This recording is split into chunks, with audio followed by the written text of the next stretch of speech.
Mhm. Well, speaking of content creation, our speaker today is like absolutely crushing on social. I feel like I don't know what the algorithm's doing, Desi, but like you are always like when I open my phone, it's like there's Desi, there's this.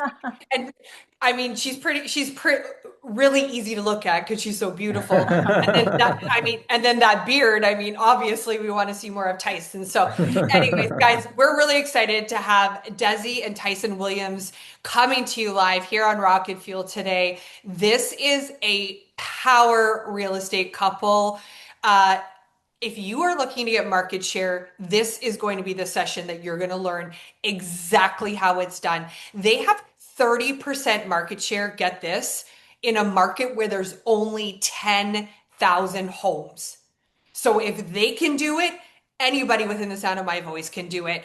And typically, you would see Desi doing about 160 deals per year as an individual agent. Like these guys are absolute forces to be reckoned with. So I'm going to give it over to Desi and Tyson. We're so excited to have you here. Uh, the platform is yours. Thanks. Thanks for having us. We're excited to be here today. Let me share our screen here.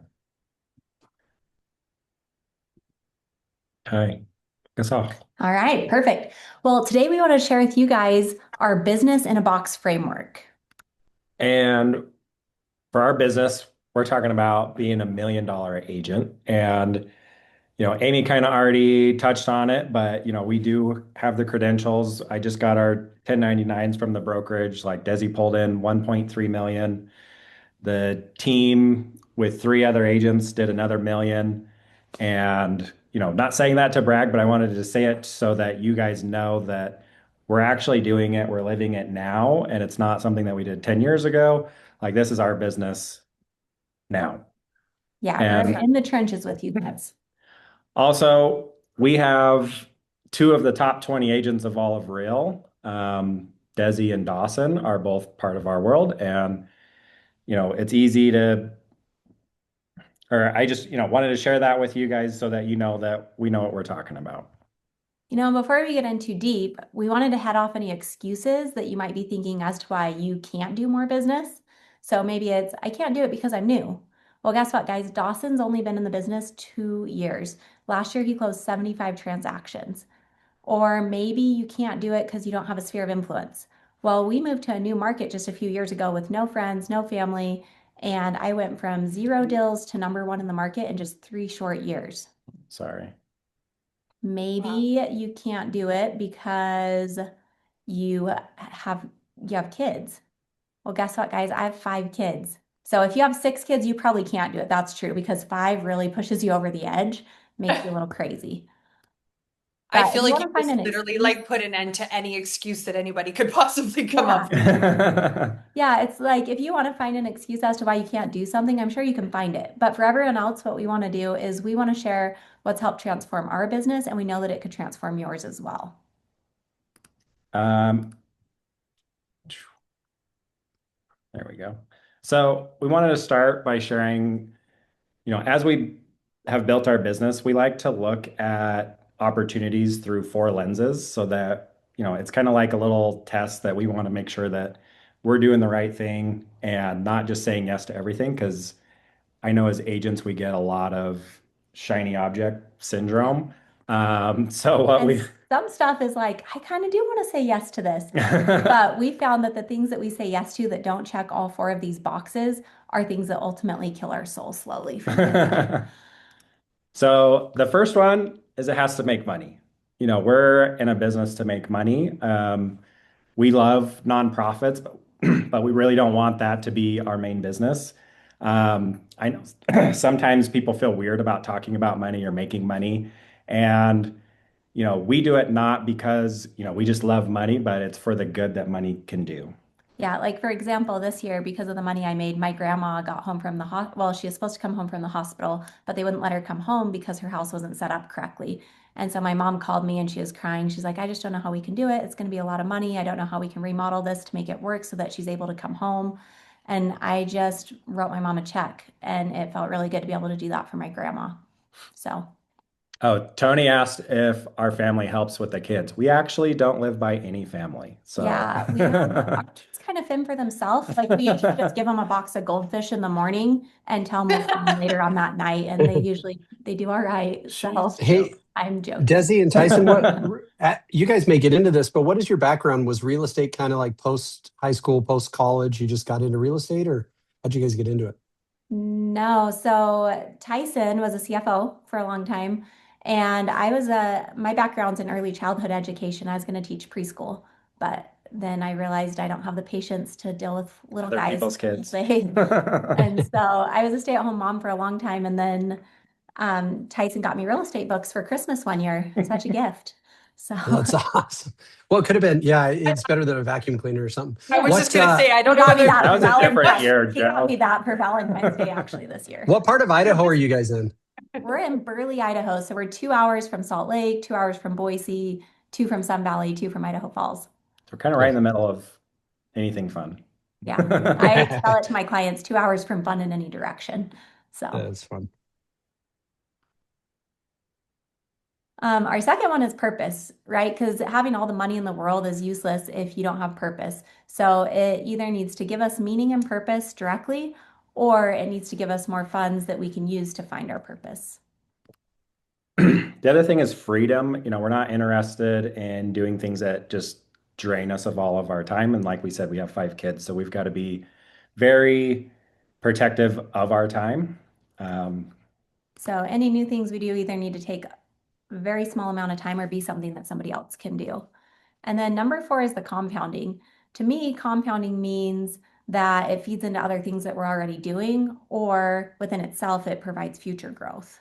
so like an example of, how we look through this. It's like, oh, we should start a cleaning service. It's like, okay, does it make money? It's like, oh, you could probably make some money, but probably not that much. Does it fuel our purpose? No, I don't really have a passion for cleaning. I like clean stuff. I have a passion for clean things, but Does it give us freedom? It's like, well, if I have a cleaning business and the cleaning person doesn't show up, who's going to have to go clean that property? One of us. So that doesn't really work. Is it compounding? It's like, yeah, it does feed into, our other businesses. So it could be compounding. so that one's like a 1.5 out of 4. So we say no to that. Another example would be getting into flipping houses. Does it make money? Yes. Does it fulfill purpose? Yes. Does it give us freedom? Yeah, because we sub everything out. So originally we were doing a lot of the work ourselves, and that was hard. So now we make more money and we sub it all out. And then does it compound? Yes, because it turns into listings and other opportunities. So that's So what we're this, for.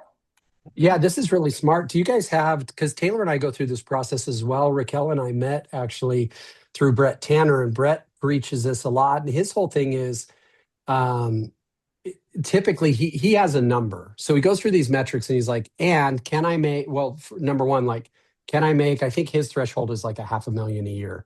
So when you guys evaluate different opportunities, do you have a threshold of going, like in order for us to get involved in something, we have to make Yeah, I X would or, say it's, it grows as we've grown. So like in the beginning, it was like, oh man, if we could make an extra 10 grand here, 10 grand here, it's like that's so good. And now it's like, yeah, if we're not getting 250 or 500, or it's an opportunity where we could make, another million or something like that, it's like we're not touching that. Especially if hmm. it's under 100, it's like no, Yeah. no, thank you. I think there's so much power in that, guys. For those of you listening, like, if you are an entrepreneur and you're killing it, like opportunities are constantly going to be thrown at you, and it's like once you've established your main thing, it's like, is this opportunity being thrown at me?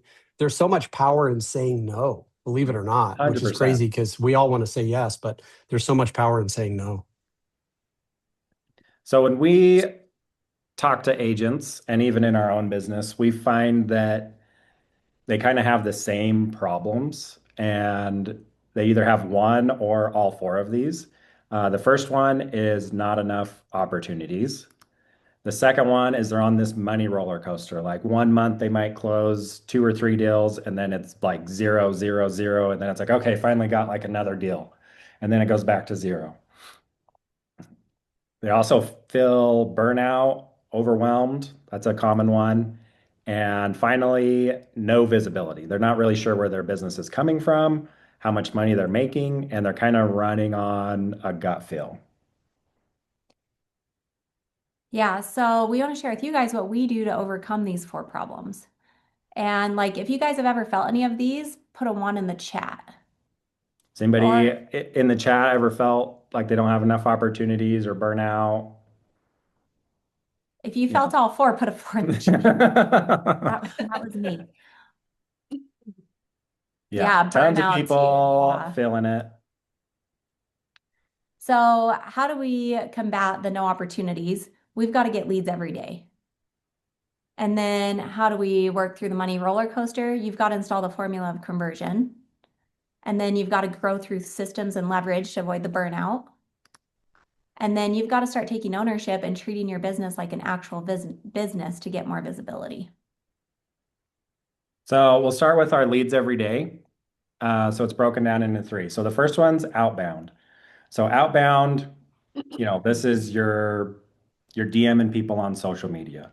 You're calling your sphere of influence. You're doing circle prospecting, hosting client events. If you're a fan of Sharon, maybe you're doing the deal of the week email, calling expireds, calling for sell by owners.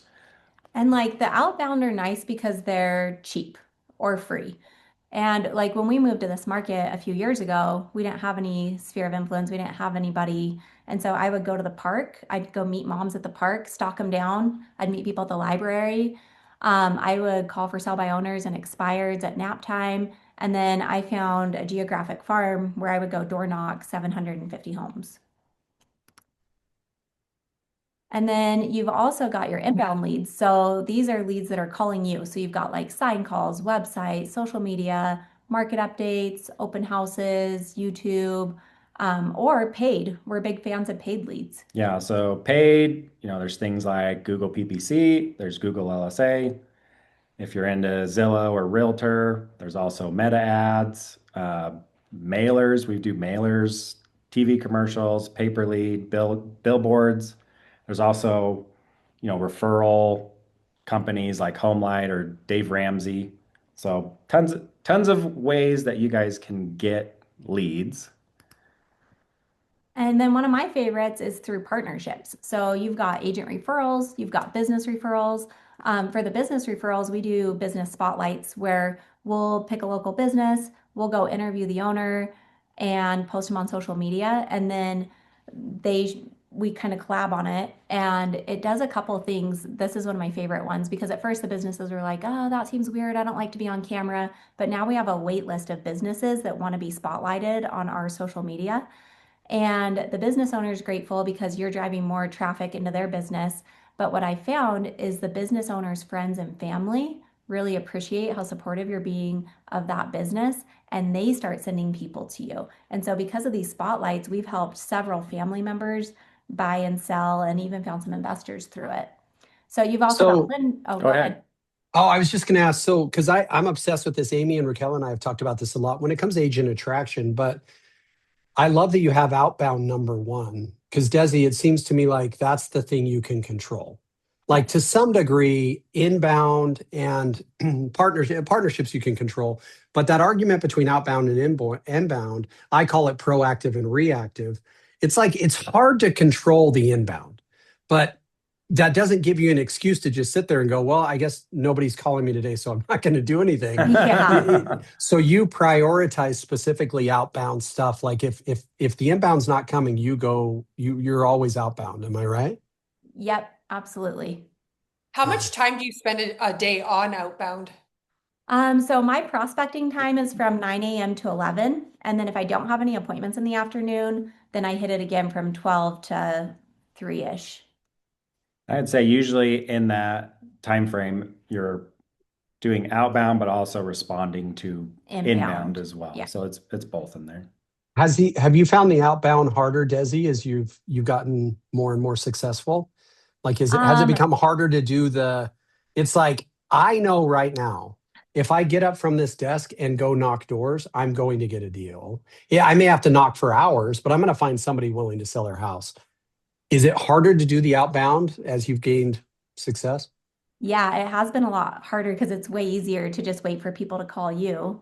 Well, and I'd say also in her position, she's getting enough repeat and referrals from her past clients that between that and taking inbound, she's doing a ton of deals. And then Yeah. it's more, hey, agent on our team, just because Desi's not door knocking doesn't mean you shouldn't. Like you don't have that past client and referral base that is feeding you.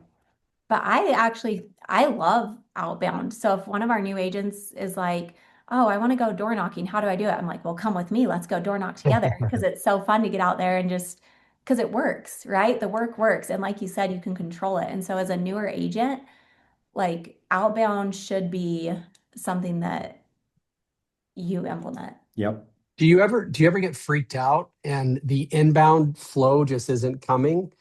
And so you're like, Yeah, and if that happens, then I go straight back to outbound. I'm like, oh shoot, I yeah, don't have enough deals. Like I'm gonna go do an open house or I'm gonna go because with our open house playbook, we door knock the neighborhood and we circle right. dial around it. And so that's a great way to get a lot of, I mean, it just works. You can get so many deals. Like you said, if you go door knocking, you're gonna get at least one deal out of it. So Amy Ness asked, she said she's looked at Homelight, 33% referral fees. Are you guys doing Homelight? And she asks, is the referral fee Referral fee worth the worth the deal? deal? So for So us, for we us, don't we do don't home do home light. light.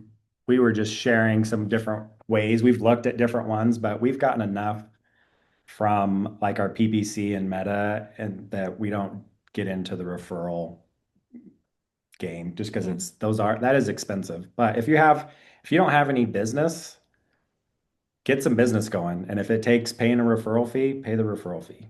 for Well, sure. and I Because would then you always turn them into say, repeat clients. yeah, people talk about that they run 100% business as if that's a real thing. We all know it's a myth. Like, Yeah. even if your business is coming from handing out pumpkin pies at Thanksgiving time, there's a cost to the It pumpkin pie costs and there's a money. cost. Exactly. And so if people are handing you 35% deals with no other cost to generate the business, it's probably not too much different than running your own SOI stuff where you're like renting out a pizza parlor and Mhm. giving out calendars for the Idaho Vandals football games or whatever. Like it's a, Yeah. you know what I mean? Like everything costs. So 100%. Yeah, for sure. There's a lot of questions on what I do when I'm door knocking. And do we have time to get I don't know into if it we got now? time to go into the details on But it. if you DM me on social media, then I'll give you our whole door knocking playbook, what we do, because it depends on the situation on what we say, but I'll give you our scripts. So, um, good partners that you can look for referral partners, lenders, divorce attorneys, estate attorneys, financial advisors, CPAs, hospitals. We do a lot with new doctors moving in. I'll go give them a community tour. We work with all the builders in the area, insurance agents. I mean, there's tons. So I know a lot of people do different lead sources. Like if you guys have one that really works for you, throw it in the chat so we can all learn from each other here. But one thing I did want to touch on the issues with lead generation. So I'd say a couple of the biggest problems are you're trying too many things at once. Like maybe you wrote down that whole list. You're like, okay, I'm gonna DM 20 people. I'm gonna make 5 social media posts. I'm gonna door knock 100 doors. I'm gonna host 10 open. Like it's too much. You're gonna not end up doing any of it, or you're gonna do them too little. So we always tell our agents to pick four. Four solid things that you're going to do, not what you think you should do, not what Jenny's telling you to do. It's like four things that you're going to actually Actually, do, actually show up, no matter what, your non-negotiables, and focus on those. And you've got to give them the right amount of time because we'll have agents put like open houses and then they'll do one and be like, oh, I didn't get any leads. Those don't work. It's like, I literally built my business on open houses. Like they do work. It's a numbers game. And so you just have to commit to probably 6 months yep. worth of doing the work. Let's see. Um, so homework for this section. Make a plan on how you're going to get 20 conversations every day. So that's 100 conversations in a week. And somebody, okay, so a long time ago when I first got started, they're like, all you have to do to be successful is have 100 conversations a week. And I was like, oh, okay, that's only like 20 a day. Or if I do it on Saturdays, that's like 15. Like that's easy. Just have to talk to 15 people. And they were like, yeah, you'll make 100 grand. And I was like, yes, I can't wait to make 100 grand. And I did that. And I sold 89 houses that year. And it compounded over time. So even now, I'm still having at least 100 conversations a week. And so that's just my minimum standard. Like, and I track it so that I know that I'm hitting that metric. So for agents starting out, you're probably going to be focused maybe on your outbound, your social media, open houses, or finding partnerships. But as long as you're hitting those conversations every week, you can't fail. Well, and I love that because if you track it, you're going like I talked earlier. I'm like 5 days into tracking steps. And when I have a moment, like when I have a moment of rest, I'm like, Jenny, let's go walk around the neighborhood. I got to get my steps in. When I'm not tracking it, I will just choose to sit there and eat chocolate. But because I'm like, I'm tracking this, I'm going to walk. And so, Desi, by tracking your conversations, it forced you in moments of stalemate to go like, all right, well, I got to talk to somebody. And then Yep. it exploded your business. I love that. Desi, are you breaking down the difference between having like actual real estate conversations versus, because a lot of times when you're building your pipeline, you just have to build rapport and create a relationship with somebody in a conversation. You're not necessarily going straight in for we call it like the MA convo, like motivation, ability, and willingness, and determining that as it relates to their real estate needs. 20 of those conversations a day would be really hard. Yeah. That would be a high number. So are you just like, I need to talk to 20 people a day? And of course you're going into it with intention to get it as close to a real estate conversation as possible. Yes. Yeah. So you've got to have the right intention. But me and Tyson have differing opinions. He's like, only real estate conversations. And I'm like, no, every conversation. Because when you become friends with someone and you build that relationship, they like you, they trust you, they'll send people your way. And so what I've found is when I'm being intentional about my conversations, the universe just sends deals my way. Got So it. I don't have to be Well, talking about real estate to everyone, but it's yeah, like my goal is to talk to 100 people and like somehow all these deals just keep coming. I believe that because when you do the work, results come. They don't necessarily come from those exact 100 Yeah. conversations, but it might come from somebody else that you talked to before, or you did something for, etc. So, yeah. Yeah. I'd say, 100%. yeah, 100%. And I'd say what not to do when you're lead generating is pretending like you're working. I know we run into people that are like, I do social media. It's like, okay, how do you do it? It's like, first I get on there and I start scrolling. I look for some ideas. And then it's like 3 hours went by and they didn't actually do anything. So you can't fool yourself. You can't trick yourself. Like, if you were hoping that there was some easy button that we were going to share in this section, like it's not there. You'd need to put in the work. Yeah. Even when you don't feel like it. So the biggest thing is consistency on that one. Mhm. And then formula of conversion.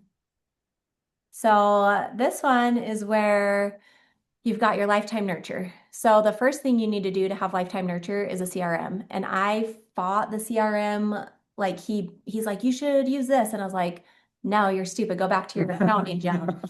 And then one day I went to like a Keller Williams Bold one time and I came home and I was like, Tyson, they have this thing and you can like put people in it and then you can follow up with them. It's like, yeah, it's called a CRM. Here's your username, here's your password.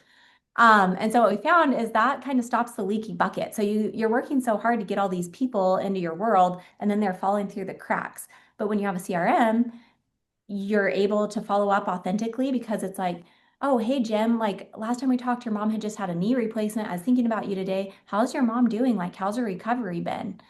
And like in my cell phone right now, I've got people in there like redheaded coffee lady, Erica buying land, soccer dad. It's like all these people that I won't remember to follow up with because they didn't transact right away.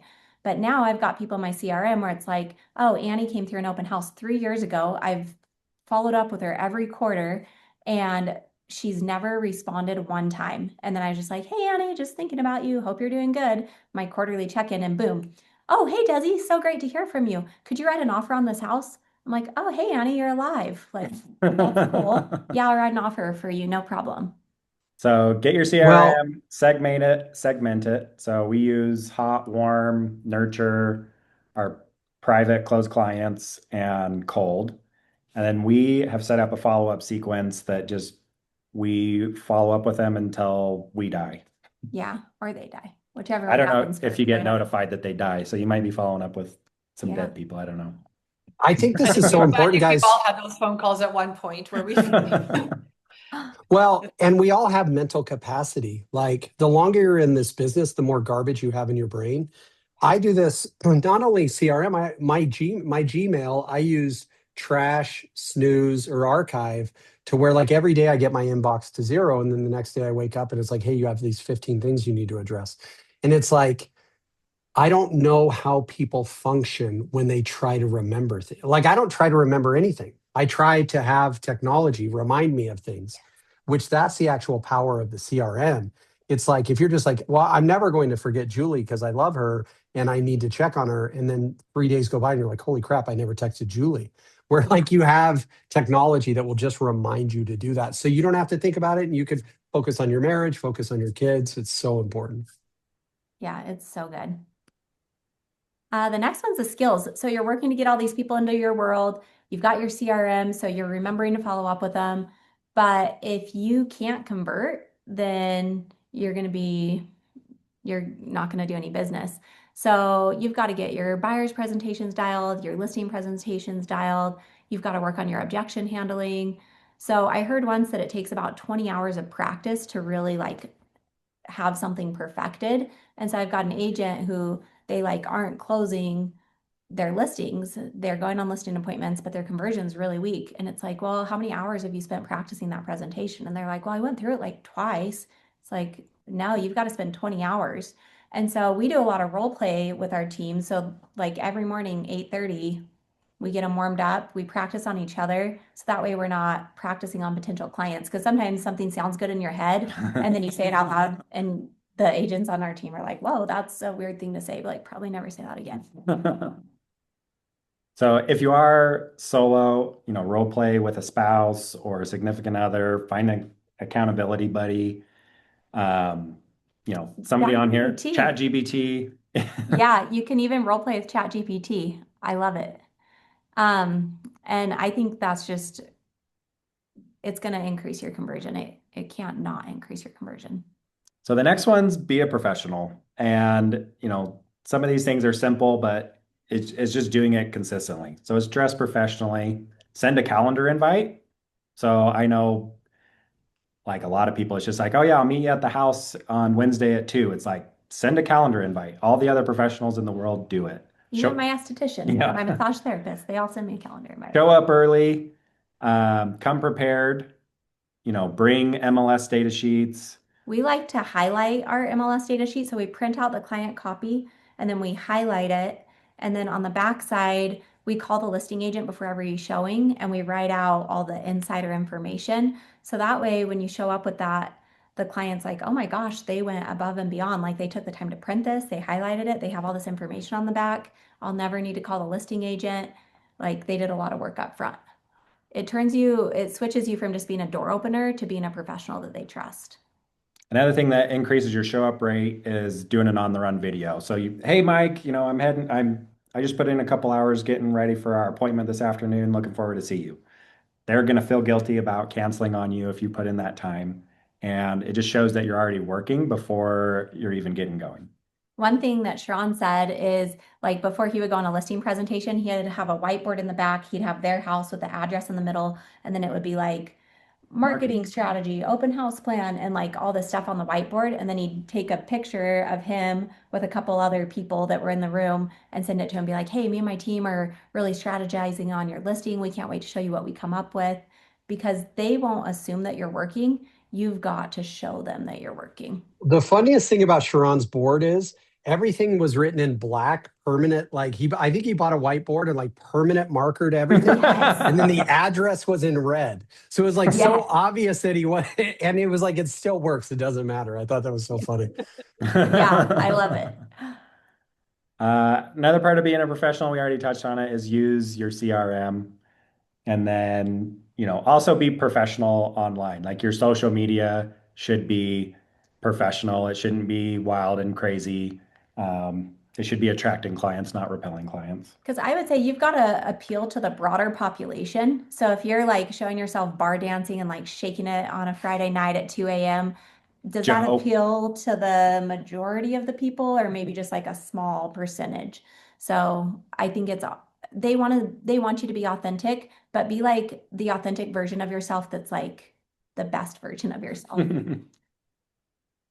So homework for this section, if you don't have a CRM, obviously get one in place, but design, Agents are like, oh, I'm new, I don't need one. Get it now because when you're doing 89 deals and you have a CRM and you're trying to like implement stuff into it, it kills your it's a lot soul. hard. It's really hard. Yeah. But design your nurture sequence, that lifetime nurture. Yeah. So next is growth through systems. So the first thing you want to work on is time blocking, and you want to set up a schedule. If you're not doing this, then you're not in control of your day and you're just being reactive. We talk about proactive and reactive. You're just being reactive to everything that comes into your world. It derails you and it keeps you busy, but we don't want to be busy. We want to be productive. Yeah. So easy schedule to follow up is, show up to your office wherever you're working, 8 a.m. Review your calendar for the day. Make sure you're not missing any appointments that day. Kick off your role play. Do that for about 15 minutes. Get warmed up. Then go into your outbound prospecting for 90 minutes. The next 90 minutes, start responding to emails, follow up with your inbound. And then the goal there is to set an appointment for the afternoon. And like Desi said earlier, if she doesn't have an appointment in the afternoon, she's going back to prospecting. And then you just repeat that every day. And one thing I'll add is the night before, before I go to sleep, I like to look at my next day and make sure like, oh crap, I had a CMA appointment scheduled for 4 o'clock tomorrow. I don't have it prepped yet. So then it keeps you from like panicking the next day, just making sure you've got everything set up and ready to go. So I call it a review preview of the day. But this is the schedule that I use every day. Yep. This one's your favorite. Yeah, my favorite is our raving fan system. So coming into a market where we didn't know anybody, didn't have any friends, didn't have any family, every lead that came in and every transaction that I got was an opportunity to show them that I was the best in the business. And so something that we do along the way throughout a transaction is we have these little surprises along the way.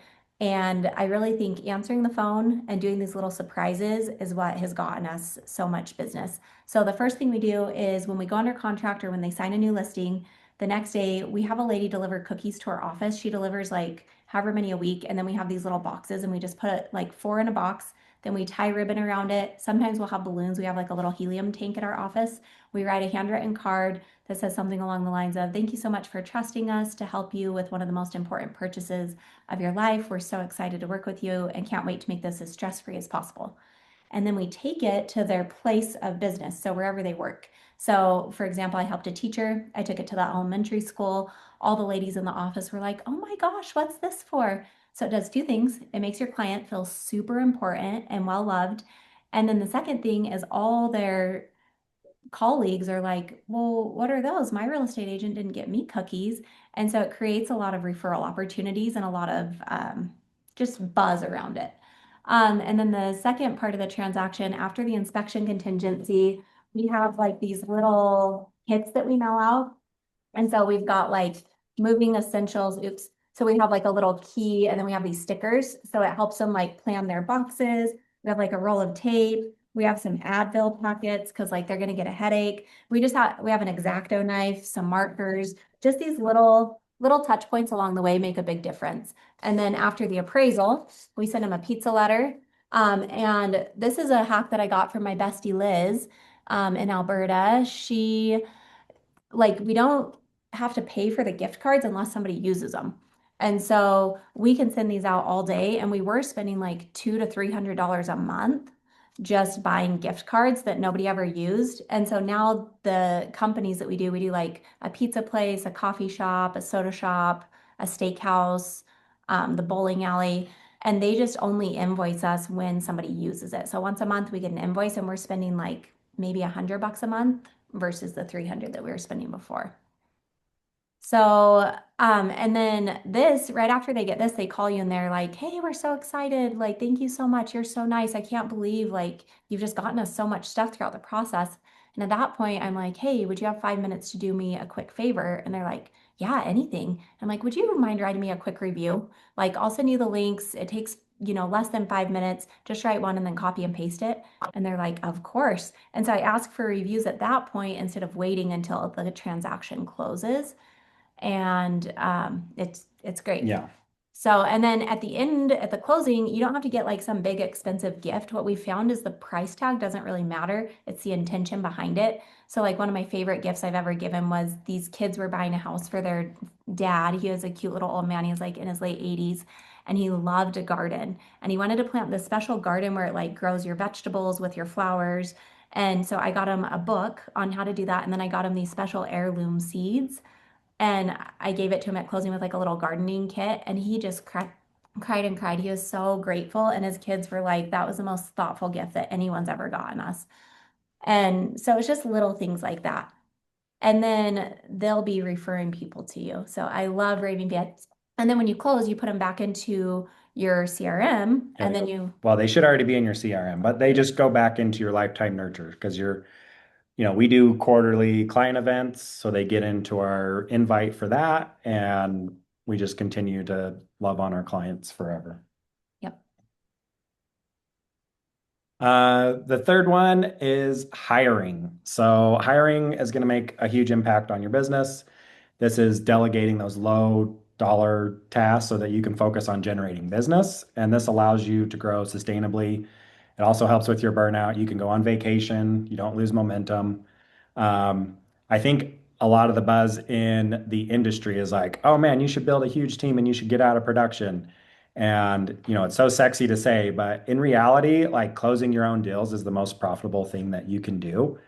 I think team leaders tend to get out of production, or team leaders that get out of production too soon, I think lose money. I've been in rooms with teams that have done like 6 million or 10 million, and they get vulnerable and say, hey, like I made less than 100 grand this year on 10 million in GCI. And I would rather sell the houses myself and babysit less agents and make way more money. So, the hiring order that we do is admin, admin, and then showing partner. So your first two admins, they become like your TC, your errand runner, your like executive assistant type person. And then a showing partner or an agent partner helps you with deals. So they can run open lock boxes, show homes, let inspectors in, whatever they need to do so that you can keep focusing on generating additional business. There's two things though with that. With the showing partner, you want to make sure that you maintain the relationship with your clients. You don't want to just give them all the buyers. That's not how we do it. Like you're both group texting, you're both part of the transaction, and you guys are like a unit. Like, oh, Desi and Braylee, they're one thing. And then with the admin, there's something else I was going to say. Oh, salaries. It can be kind of scary to hire somebody because you're like, oh, can I afford them? And so if you think you're getting to the point where you're ready to make that first hire, you're like, I'm drowning, I need more time, I can't keep doing this. Every commission check you get, just save 300 bucks until you have a 6 month reserve and then make that hire. And then you've got six Thank you. months to try someone out. And if they work out, great. If they don't, it's okay because you had that money set aside and it's great. So, yeah. So your homework for this section is do a time audit. And this, you're going to outline all your activities you do in the next 2 weeks, break it down into 15-minute increments, and then identify anything that could be done for less than 20 bucks an hour. And then I like to use highlighters. So the ones that I want to do and that I like to do and that are going to make a lot of money, I highlight in green. The ones that probably nobody should be doing, just a big waste of time, I highlight in red. And then the ones that somebody else could do for less money per hour are the ones I highlight in yellow. And then you can formulate a job listing. That's your job description, Yeah. basically. And the biggest thing with the time audit is that's probably going to be your most productive 2 weeks you've ever had because you're going to feel dumb putting that you scrolled on social for 2 hours. So you're probably not going to do it as much. But it's still good to be aware of where your time is going. I would say that's kind of one of our biggest things we've got the 5 kids. It's like we can't waste time. So anything we do, we try and make it productive because we feel guilty and we don't want to rob our time away from our kids because we were just jacking around all day. Yeah, totally. So the last one is taking ownership. And We kind of touched on this a little bit already, and it's tracking. So our live KPIs, so that stands for key performance indicators. So some of the things that we track um, are number of leads by source, number of conversations, appointments set, appointments met, signed, under contract, closed. Because you can't fix things if you don't know where they're broken. So we had that agent that we talked about earlier. She is having like 50 conversations a week and she's like, "Yeah, but it doesn't work. I'm not getting any deals." And I'm like, "Okay, well, are you doing it to check a box? Like, let's listen to your conversations." I'm like, "Oh, you're not asking for the appointment." So then we got her setting appointments. Well, then she wasn't meeting the appointments. I'm like, "Well, what's going on here?" "Oh, you're setting them 2 weeks out. We can fix that." Then she's getting to the appointment, she's not signing them. It's like, okay, that's a skills issue. Back to your buyer's presentation. And so you can fix these little things, but if you're not tracking it, you don't know what's broken and you can't fix it. The other thing we look at is revenue by lead source and our return on investment by lead source.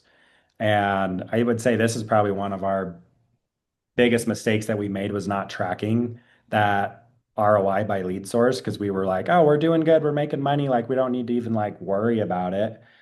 But once we dove in, it's like, oh shoot, we've been paying for realtor.com for 2 years and we've closed no deals. Like that was like $30,000 that we just flushed down the toilet for no reason.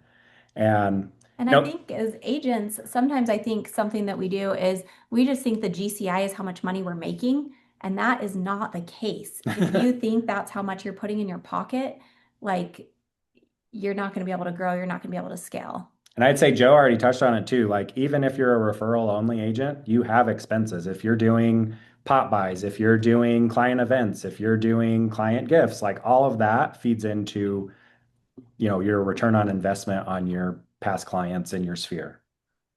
Yep. So the next one is tracking your financials on a monthly basis. So Warren Buffett says that accounting is a language of business. And it's not just watching your bank account and it's like, oh, I'm good. Like I got money in my bank account. That's great. You need to actually have an income statement and a balance sheet. So, in order to do this properly, you really need to separate all of your personal expenses from your business expenses. So, you need to have a credit card that's business, you need to have a bank account that's business, and don't commingle. Even on Venmo, you So, can't just let like, your wife get out of control with Venmo, attaching it to the business account. Um, Amazon, same thing. Um, and then track it. So we use QuickBooks. That's one of the most common out there. You can pick one that works for you. But what you don't want to do is wait till the end of the year to see what your accountant has to say. You need to be able to track your financials and use it as a weapon. I can use my income now to go buy real estate or I can do things. But if you don't have any financials to show, you're not very bankable. What CRM are we using? We're using Follow Up Boss. so the last one is going to be creating generational wealth. And this is something that we're passionate about. And because we just, with the 5 kids, we want to be able to eventually just be able to enjoy what we're building. So one thing I heard recently, and I agree with it, is profit is unnatural. And what that means is it takes discipline to create profit. And if you think about, like a friend who is just a regular W-2 earner, they get a paycheck every year. It's like, oh, they got a raise this year. Well, in the next 6 months, what's happening? They're going out to eat more. They got a nicer car. Maybe they're buying a bigger house. They're going on nicer vacations. So their spending expands to how much they're making.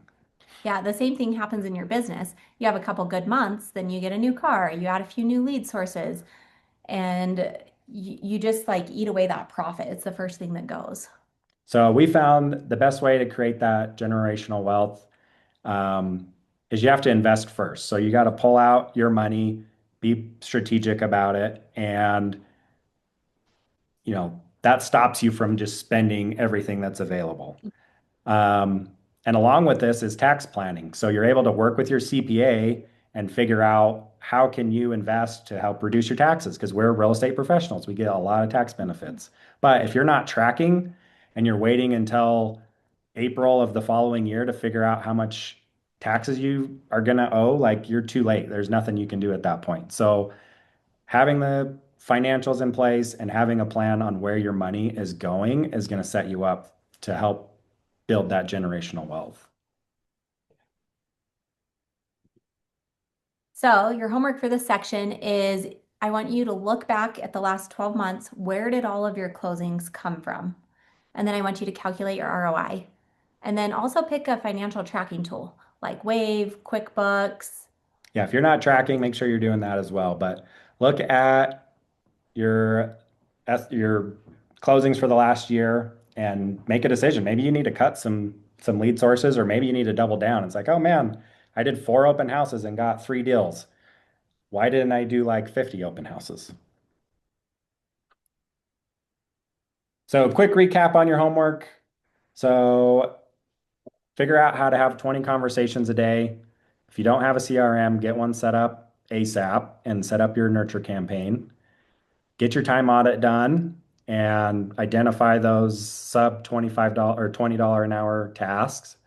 And then track all of your closings of last year and figure out your ROI by source.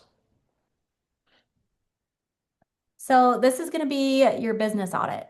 So you'll take this, you'll get out your highlighter and start categorizing each segment. Green means good, yellows could use improvement, red's non-existent. The red becomes your priority for the next quarter. If it's all red, then just pick the one that's going to make the most impact on your business and your life and just focus. We want to just focus on one. We don't want to get overwhelmed. Yeah, so we like to do this every quarter because things change. It's like, oh, I got my CRM dialed. Like I don't need to worry about that anymore, except maybe I stopped doing inbound, or maybe my inbound's sucking because my ROI is bad. Maybe I got to adjust where that's going, or I haven't invested any this year. So it changes as your business develops and grows. So this isn't a one time and done. This is a continual review of how your business is operating. Somebody asked if you guys were moving to a new state, what would be your first step in taking market share? Following this exact model, or Yeah. is this something? So what I did when we moved here is I focused on Well, so I guess we did move to a new state and started over. So we That's moved to yeah. Idaho and went from 0 to #1 in our area in 3 years. So what did we do when we moved here? When we moved here, we had to meet people as quickly as possible. So I would make a point to go to the park and I wouldn't just play with my kids. I would talk to all the other moms. I would go to the library. I got invited to burritos at someone's house like that day. It was great. But I would say the most important things that I did was I did open houses for other agents that had listings in the area. And I called for sell by owners and expireds. And then I found out, I talked to some of the big business owners in our town, and I got a development. And I took those first couple listings. It was a big development. For Burley, that was like 12 houses, but I took it at 0.5% commission on the list side, which I don't recommend discounting your commission. But for the purpose if you're moving to a brand new town, I did discount mine and then we lost money on the listing side, but we put out so much advertising for it that I double ended almost all 12 of those transactions. And then those guys turned into repeat and referral business through the Raving Fan system. And it was easy to take it over because people are like, hey, my sister's an agent, but I heard you're really, really good. Like, could we just not tell her that you're listing our house? Like, she'll probably figure it out when she sees my sign in the yard. But yeah, we won't tell her. But So. yeah, I would say it was networking, it was building those partnerships, building relationships, and getting those outbound going. And then as that income came in, we reinvested and threw some money at paid, and it just kind of snowballed from there. Awesome. Any last minute questions or thoughts for Desi and Tyson before they go? Amazing. And you guys, so good. Yeah. Just one thing, Raquel, before you jump in, because I know you're going to talk about next week, but Desi, how can people get in contact with you? And I know you guys have an awesome agent coaching program. How can people connect with you guys? Have them reach out on Instagram. Yeah, just DM us on Instagram is a great way. Okay, we dropped those. Yeah, I think I've handles. seen those going in the chat. So Yeah, absolutely. Okay, awesome. Two things. I might have missed it, but who do you guys use for your live KPIs? And somebody had asked gift card source. So I'll start with the gift cards. So we make those ourselves. So it's not a company It's that we like go from through. Vista Print. So it's just like a business card that we designed ourselves. So we reached out to local businesses and see if they were willing to partner with us and not bill us until they were used. Which is And the power of what you're doing, because the numbers on gift cards that actually get used is that's where they make all their money. And yep. so Mhm. if you don't have to buy the gift card and give it, if you only have to pay for the redemption, what's your redemption rate? Like 20%, Oh, 30%? Yeah, I not wouldn't even even. say Probably that. like 10%. And Yeah. I would say since we've done it, we're even like more generous with giving them out just because we know that most people aren't going to use them. Yeah. So, Yeah. Okay. And the businesses, now we have businesses reaching out to us like, hey, could we partner with you? Like, I know you do those gift cards. Like, could we partner with you? And so it's nice to have, like, not to have to go, because at first you're kind of nervous to go ask them because it's like, hey, we want to do this gift card thing, but like, we're not going to pay you until they get used. But everyone's been super yeah, receptive. because it kind of puts a little bit on them. Like they've got to track it themselves and then send us a bill at the end of the month. So they have to get their, you know, cashiers on board and all that kind of stuff. Okay. As far as KPIs, we use Sisu to track like our conversation to close and all the ratios in between. Amazing. Well, thank you, Desi and Tyson, for such an amazing presentation. It was very tactical. Love the framework. And next week, we have somebody, a special guest speaker who has pioneered expansion. He's scaled multiple businesses throughout the country. He has spent the last couple of years, scaling tech companies. And we have no one other than Seth Campbell that will be joining us. And he's going to be talking about what the hell is happening in the market as far as less transactions, how to get in front of it as a solo agent, a team, or a brokerage. And he's going to go very high level, very tactical. So you definitely don't want to miss it. It's amazing. Thank you guys so much, Desi Tyson. Thanks, Thank you. guys. You connect with them. We'll see you guys again next week.